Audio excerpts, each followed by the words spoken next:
বেশ কিছুদিন আগে ছিল আমাদের পাড়াতে কৌশিক অমাবস্যার কালী পুজো প্রোগ্রাম, তো সেই জন্যেই রেডি হয়েছিলাম আর কি। তো নিচে গিয়ে দেখলাম এই কাকিমাটা ঘুটি গরম বিক্রি করছিলো, তো আমার খুব ভালো লাগে খেতে, তো খেয়ে নিয়েছিলাম।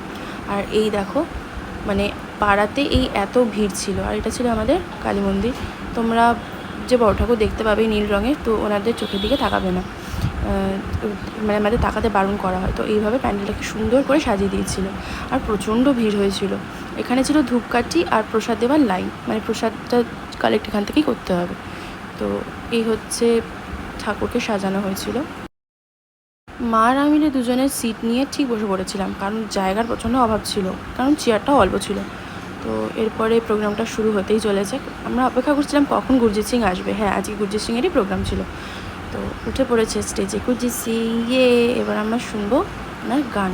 তো তোমার পেজে গিয়ে দেখতে পারো, আমি লাইভ করেছিলাম গানগুলো নিয়ে, তো তোমরা ওখানে চাইলে গানগুলো শুনে নিতে পারো। তো গানগুলোর আমি এখন ভিডিওতে দিচ্ছি না, যেহেতু কপিরাইট হয়ে যাবে।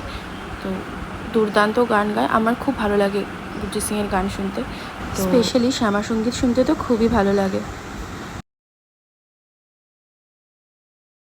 পরের দিনকে রেডি হয়ে নিয়ে চলে গেছিলাম আবার সেখানেই। আমি আমার বেশ সেদিনকে একটু সাজুগুজু করেছিলাম। তো সেকেন্ড দিনের প্রোগ্রামে এসেছিলো পৌশালী। তো প্রথমে সেদিন কিছু ডান্স প্রোগ্রাম হওয়ার পর উঠে গেছিলো পৌশালীর স্টেজে, আর শোনানো তার গানগুলো।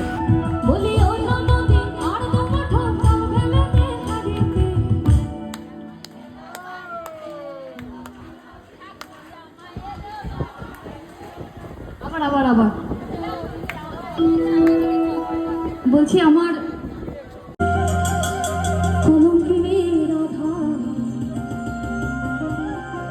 কদম গাছে উঠিয়া আসে, কদম গাছে উঠিয়া আসে, কদম গাছে উঠিয়া আসে, খানো হারাম জাদা মাই তুই জলে না